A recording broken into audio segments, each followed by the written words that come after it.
제가 그래도 지난주보다 조금 더 나아진 것 같죠? 네, 고맙습니다. 네. 하나님의 은혜고요.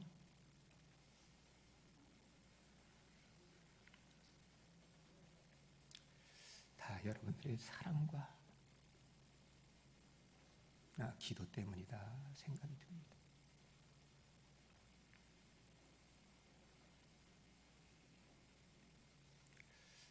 그냥 오늘만 용서하세요. 자꾸 눈물이 나서.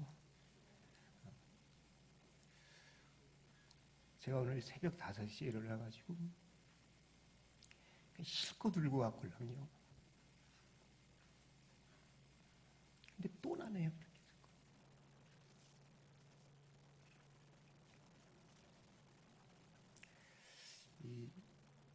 어른들, 장로님들 계시고 권사님들 많으신데 정말 외람되지만 이게 나이가 많이 들면서 이게 많아지는 게 있는 것 같아요. 말이 많아지고 생각이 많아지고 또 하나가 눈물이 많아지는 것 같아요. 그래서 막 분해서 억울해서 흘린 눈물이 아니라 너무 고마워서 많이 울었어. 너무 감사해서. 그래서 오늘 5시에 일어나가지고 실컷 들고 오늘 교회 가면 그냥 좀 의연하고 담담하게 서야 되겠다 그렇게 마음을 먹었는데 여기 올라오자마자 그냥 눈물이 왈칵 쏟아지더라고요. 그랬더니 우리 또 최 장로님이 나를 또 울리잖아요.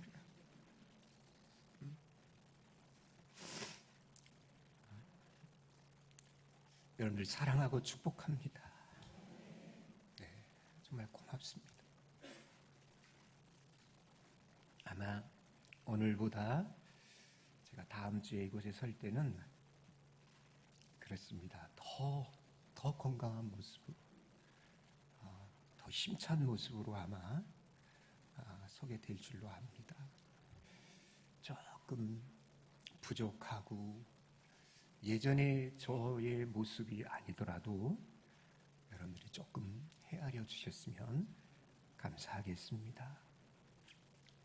우리가 인생을 살아갈 때 느끼게 되는 것 중에 하나가 뭐냐면 성공할 줄 알았는데 실패를 경험하는 일이라고 봅니다.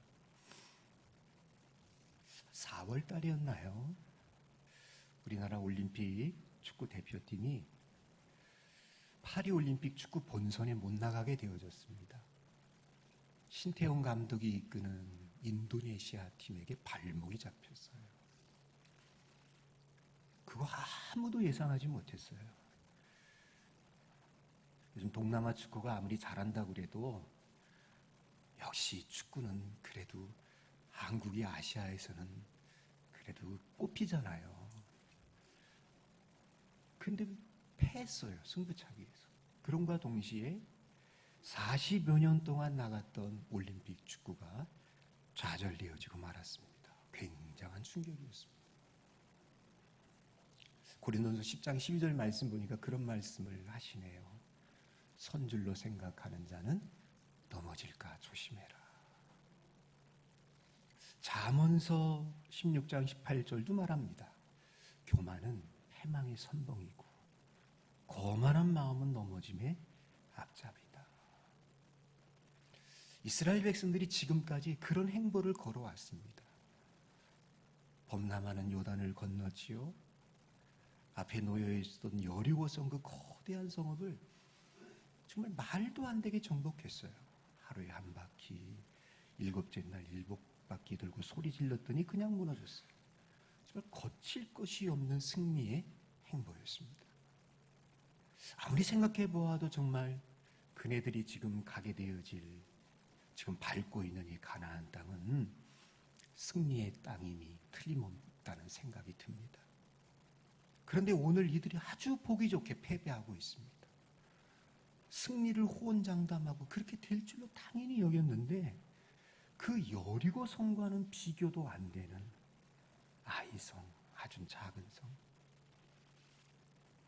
그 말을 오해는 하지 마세요. 작기 때문에 아이성은 아니에요. 히브리 원래가 말이 아이성입니다. 가나안 땅에 들어와서 처음으로 지금 실패를 경험하게 되어졌습니다. 성공할 줄 알았던 곳에서의 실패, 아무 일도 일어나지 않을 것이라고 여겼던 곳에서의 봉변. 여러분, 이것은 어쩌면 우리들 자신의 이야기인지도 모르겠습니다. 여러분, 인생 가운데 성공 가도만을 달리는 사람은 없습니다. 달리다 보면 멈췄을 때도 있고 넘어질 때도 있고 뒤로 자빠질 때가 있는 것이 우리 인생 아닐까요?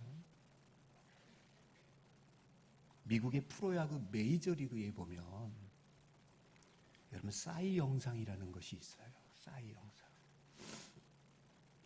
그의 최고의 실력을 보였던 투수에게 주는 상입니다. 그러니까 올해 최우수 투수상이 이 싸이 영상이에요. 그 상을 받은 투수는 그야말로 최고의 스타입니다. 그런데 여러분, 이상한 것은 이상하게도요, 이 상을 받은 투수는 징크스가 있어요. 뭐냐? 그 다음 시즌에 가면 완전히 죽을 쓰는 거예요. 여러 가지 이유가 있겠습니다만 그 중에 두 가지가 있더래요. 첫 번째는 뭐냐면 이 상을 수상한 투수가 천하를 얻은 것처럼 교만해졌기 때문이에요. 그렇지, 내가 최고야. 나를 이길 수 있는 사람은 없어. 그 교만함과 동시에 훈련도 자기 개발도 게을리하면서 세계적인 스타가 되다 보니까 TV 출연하고 광고 찍고 행사 쫓아다니면서 자기 훈련을 게으르게 한다는 거예요.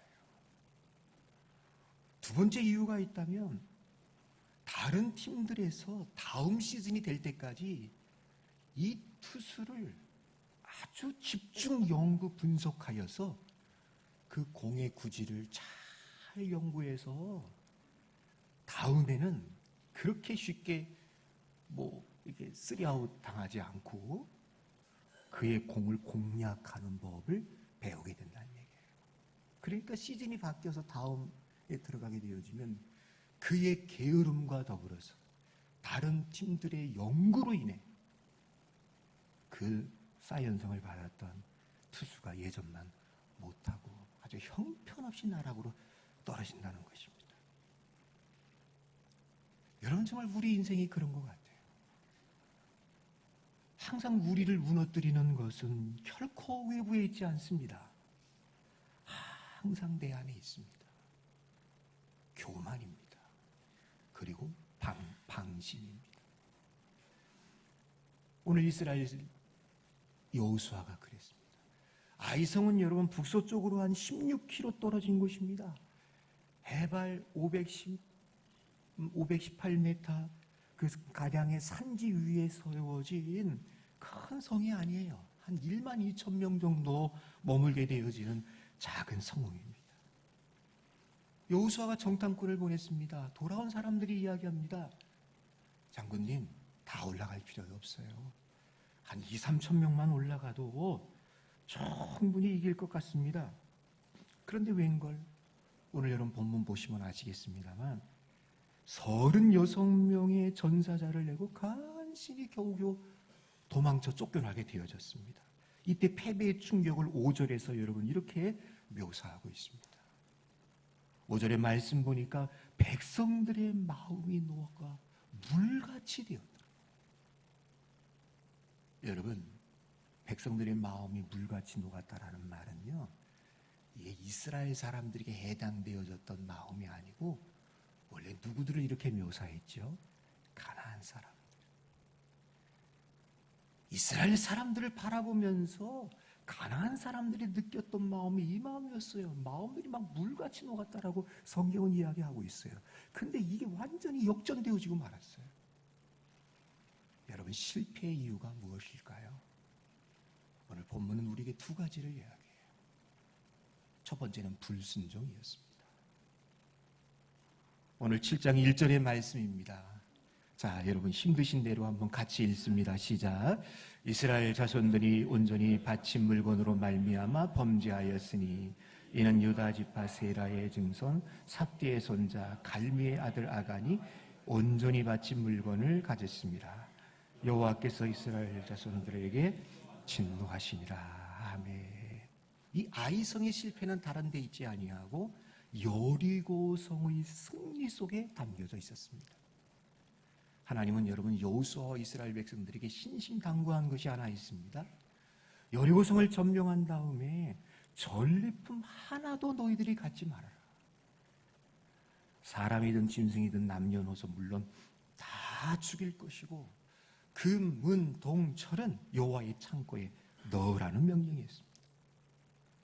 일반적으로 우리는 이것을 생각할 때에 아니 남녀노소 그 사람들을 짐승까지 다 죽이라는 것은 너무 잔인한 것이 아닌가라고 생각할 수 있을 거예요.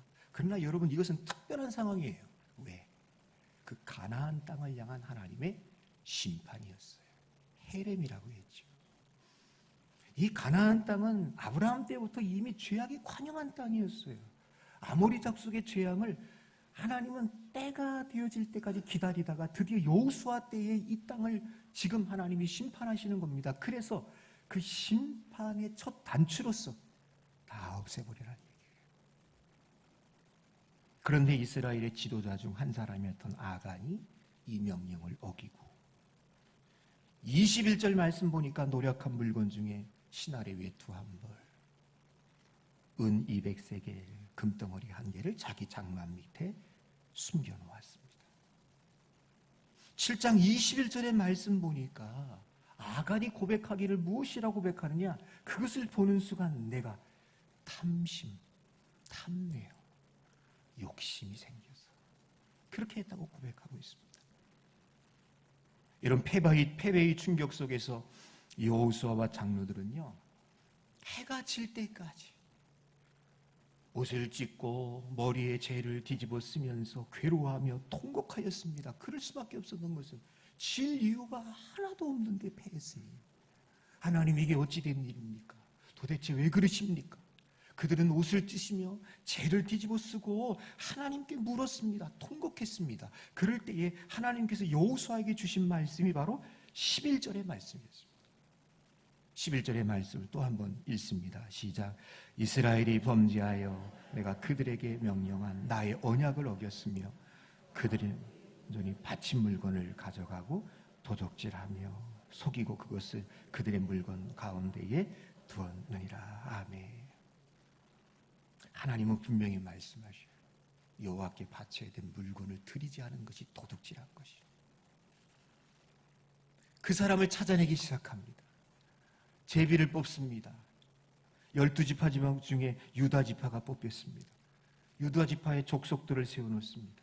제비를 뽑았습니다. 세라 족속이 걸렸습니다. 세라 족속 중에 다시 가문으로 나누니까 그 가문 중에 삽디 가문이 뽑혔습니다. 다시 삽디 후손들 중에 제비를 뽑으니까 누가? 아간이라는 사람이 나왔습니다. 붙잡아서 묻는 거죠. 내가 무슨 일을 했느냐? 탐내서 숨겼나이다. 패배의 원흉이었던 아간을 찾아냈습니다. 여러분, 아간은요, 우리가 생각하는 것처럼 일반 백성이 아닙니다. 그는 유다 지파의 지도자이고 유력한 인사로서 결코 그는 여러분 가난한 사람이 아니에요. 그런데도 여러분 그렇게 한 것은 뭐냐? 우리는 깨달아야 돼요. 우리 속에 있는 탐심의 무서움이에요. 인간의 욕심. 탐심은 정말 저 밑이 보이지 않고 끝이 보이지 않는 무적행과 같은 것이 인간의 탐심이라고 생각되지 않습니까? 성경은 탐심에 대해서 이렇게 이야기합니다. 야고보서 1장 14절의 말씀 보니까 사람이 시험을 받는 것은 자기 욕심에 끌려 미혹되기 때문이다. 여러분 왜 시험 받느냐? 욕심이에요. 욕심. 그 욕심이 어떻게 됩니까? 15절에 보니까 욕심이 잉태한 즉 죄를 낳고 죄가 장성한 즉 사망에 낳느니라. 여러분 가난이 문제가 아니에요. 배우지 못한 것도 문제가 아니에요. 내가 못난 것도 문제가 아니에요. 진짜 우리 속에 있는 가장 큰 문제는 뭡니까? 욕심입니다. 욕심이에요. 감사하지 못하고 자족하지 못하는 욕심. 가난과 부에 관계없이 우리 안에 이 욕심을 다스리지 못한다면 우리는 예의 없이 누구나 다 아간의 길을 걸어갈 수밖에 없음을 우리는 꼭 명심해야 합니다. 여러분, 결국 아간은 어떻게 되죠? 그 가족들과 더불어서 돌로 쳐 죽임을 당해요. 그래서 여러분 25절 26절 보면 그 돌무더기를 싸우는 것을 일컬어서 여러분들 한번 그 성경 보세요. 26절 말씀 보니까 끝에 보십시오. 끝에 보니까 그것 이름을 오늘날까지 뭐라고 그랬다? 아골골짜기. 저주와 심판의 트레이드 마크가 아골골짜기. 그 시작이 아간이었어요. 인생이 아골골짜기로 끝날 수 있음을 기억하셔야 돼요. 무엇이 우리를 그렇게 만들어 놓느냐? 욕심이에요. 욕심. 높아지려는 욕심. 더 소유하려는 욕심.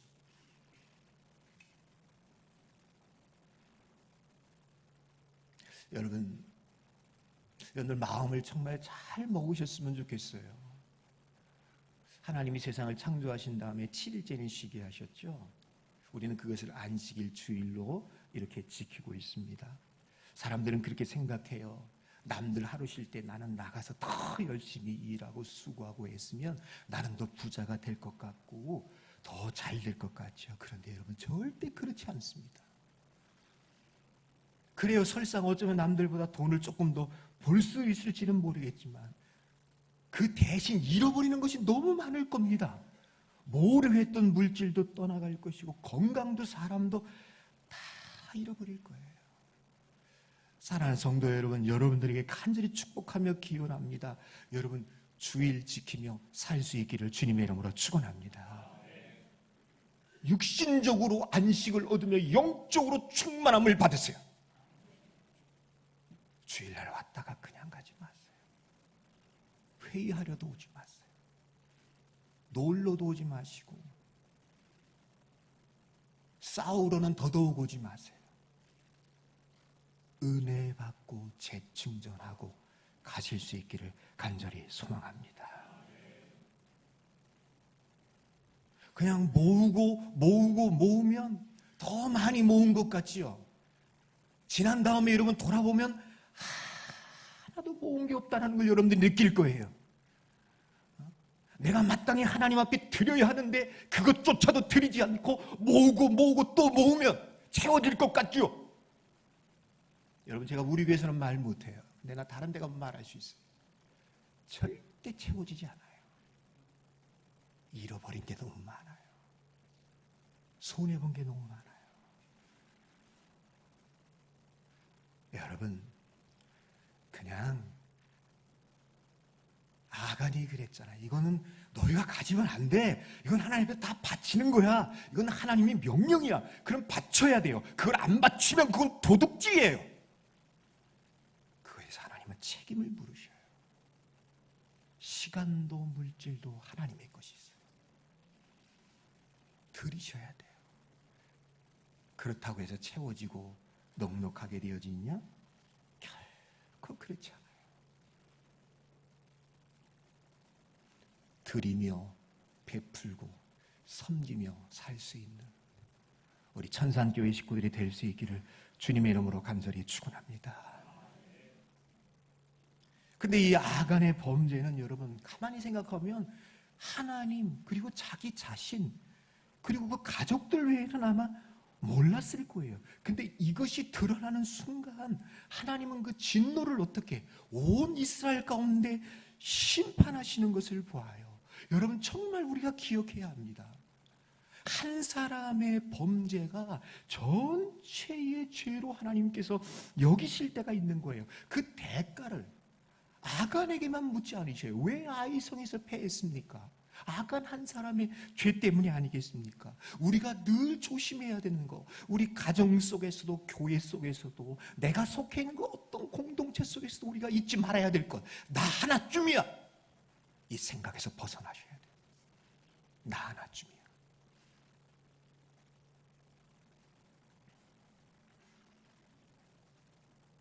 큰 배라 할지라도 작은 구멍 하나가 배를 침몰시킵니다. 한 사람이 전체를 망하게 할 수 있어요. 반대로 여러분, 한 사람이 전체를 살릴 수도 있습니다. 모세의 중보기도, 그의 기도 하나가 진멸의 이스라엘을 구했습니다. 내가 죽으면 죽으리라 일사각오의 에스도이의 결단이 하만의 괴력으로부터 이스라엘을 살려내기도 했습니다. 인생은 두 종류가 아닐까요? 죽이는 사람, 망하게 하는 사람, 무너뜨리는 사람이 있는가 하면 살리는 사람, 흥하게 하는 사람, 세우는 사람이 있는 것 같습니다. 여러분들은 어디에 속하십니까? 나 때문에 다른 사람이 사는가요? 나 때문에 다른 사람이 죽고 있습니까? 크게 따라합시다. 살립시다. 흥하게 합시다. 그런 축복이 여러분들 가운데 있기를 주님의 이름으로 축원합니다. 마지막으로 우리는 여호수아를 비롯한 이스라엘 백성들의 영적 태만함과 무감각을 경계하며 지적합니다. 한마디로 줄여서 얘기하면 교만과 방심이었습니다. 우리가 믿음 생활하고 인생을 살아가면서 가장 주의해야 될 부분이 저는 이건 것 같아요. 교만이에요, 교만. 그리고 방심이에요. 늘 이야기했지만 이 가나안 정복 전쟁은 여러분 결코 창과 칼로 정복하는 전쟁이 아니에요. 이 전쟁은 여호와의 전쟁이에요. 이스라엘이 하나님 앞에 겸손과 순종으로 서게 될 때에 그 땅은 하나님이 선물로 주시는 거예요. 그러므로 이스라엘이 나가서 싸우기 전에 제일 먼저 해야 되는 것은 자기를 살피는 거예요. 내가 하나님 앞에 온전한가? 내가 누구인가? 지금 여호수아가 야 아이성 살펴보고 와라, 정탐하고 정탐꾼을 파송하는 것이 먼저 아니라 내 마음과 우리 공동체의 이 울타리를 허물고 있는 혹 아간이라는 존재가 있지는 않을까? 아가서에서 이야기하고 있는 것처럼, 솔로몬이 이야기하고 있는 것처럼 우리 울타리를 허무는 여우가, 너구리 새끼가 우리 가운데 존재하는 것은 아닐까? 먼저 내 자신을 살피는 것이, 우리를 돌보는 것이 먼저여야 했습니다. 그런데 여호수아와 지도자들에겐 그것이 없었어요. 여기 여호수아와 지도자들을 보십시오. 지금 영적으로 먹구름이 잔뜩 드리워져 있는데 그 전쟁의 낌새는 전혀 눈치채지 못한 채 2-3천 명이면 충분히 이기고도 남습니다. 그저 눈에 보이는 전쟁 준비에만 열심히 다하고 있습니다. 하나님의 군대는 아이성이 아니라 이스라엘을 향하여 진노의 칼을 뽑아들었는데, 이게 우리의 무지함이에요. 이게 우리의 한계예요. 보이지 않는 영적인 세계의 태풍을 전혀 감지하지 못한 채 우리는 우리의 생각,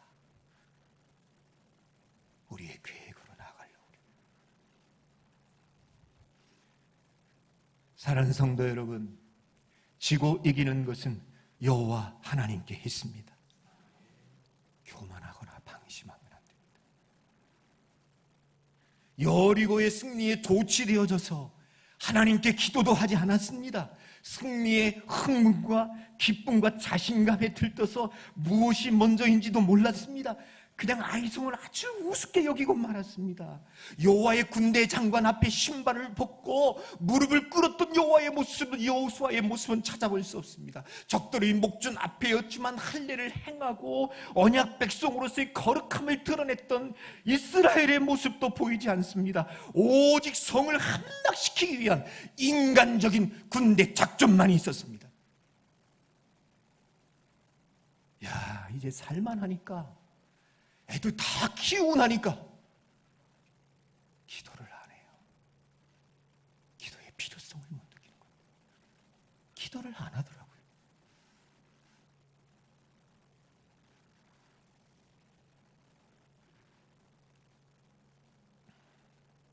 하나님과 독대하며 그 말씀 앞에 나의 신을 벗고 좀 겸손하게 하나님 나에게 말씀해 주십시오. 이 기도를 올린 지가 언젠지 모르겠어요. 그냥 자기 생각대로 얘기해요. 자기 생각대로 살려고 해요. 바빠서 성경 한 줄 읽을 시간 없다고 하면서 저 유튜브의 바다를 떠돌아다니면서 아무런 분별력도 없이 함부로 말하고 비판하고 정죄하는 경향이 몸에 배었어요. 성도 여러분, 좀 더 신중해야 합니다. 아무리 만만해 보여도 기도하며 지혜를 구합시다. 기도 없이 행하는 것만큼 위험한 일이 없다는 것을 기억하십니다. 순종하지 않고 할 수 있는 것은 아무것도 없음을 알아야 합니다. 성도 여러분, 오늘 내가 내 심장이 뛰고 있다는 것이 전혀 여러분들은 못 느끼겠지만 오늘 내가 내 심장이 뛰고 있다는 것이 하나님의 은혜임을 꼭 기억하시기 바랍니다. 은혜입니다. 내 것은 없습니다.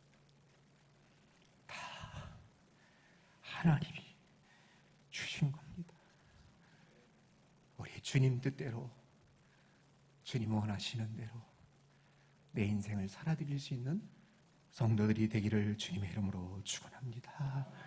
우리 549장 함께 찬양하고 바친 예물 봉헌합니다.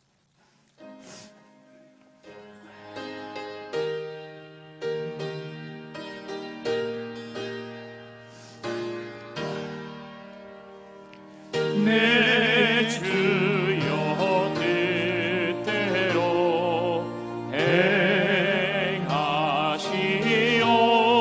행하시옵소서.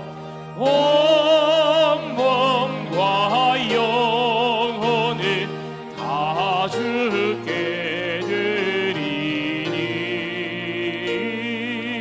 이 세상 돌아가 주 인도하시고 날 주관하셔서 뜻대로 하소서. 내 주여 뜻대로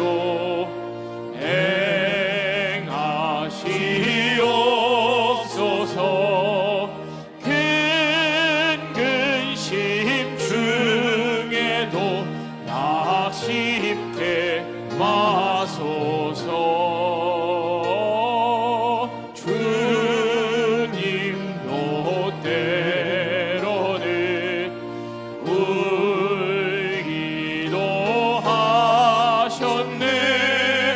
날 주관하셔서 뜻대로 하소서. 내 주여 뜻대로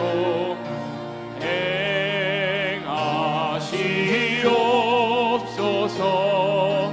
내 모든 일들을 다 주께 맡기고 저 천성 향하여 고요히 하리니 살든지 죽든지 뜻대로 하소서.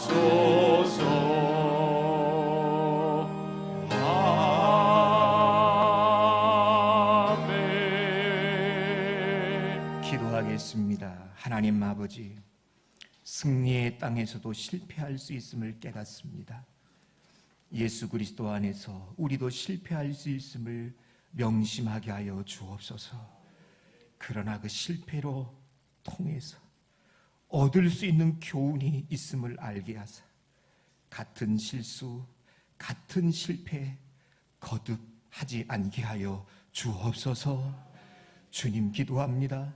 절대 불순종하는 자들 되지 말게 하여 주옵시고, 힘들고 어렵고 아무리 쪼인다 하여도 욕심 때문에 하나님이 원하시는 것을 거역하지 않게 하여 주시옵시고, 나도 모르는 사이에 교만의 틈이, 방심의 구멍이 뚫려지게 되었사오니 주님 이것 막아 주시옵시고, 어떤 경우에도 기도하는 것을 멈추지 말게 하여 주옵시고, 들려지는 말씀 통하여 늘 자신을 살필 수 있는 우리가 되게 하여 주시옵소서.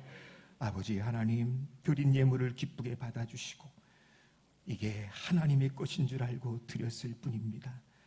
자랑도 의시렘도 되지 말게 하여 주옵시고, 주님이 원하신다면, 주께서 쓰시겠다고 하면 언제든지 드릴 수 있는 우리의 마음이 되게 하여 주옵소서. 병들고 아픈 분들 강건케 하여 주시옵시고, 이번 주에 슬픔을 당한 가정들이 오늘 이곳에 나왔사오니 주님의 위로와 평강으로 충만케 하여 주시옵소서. 예수님의 이름으로 기도합니다. 아멘.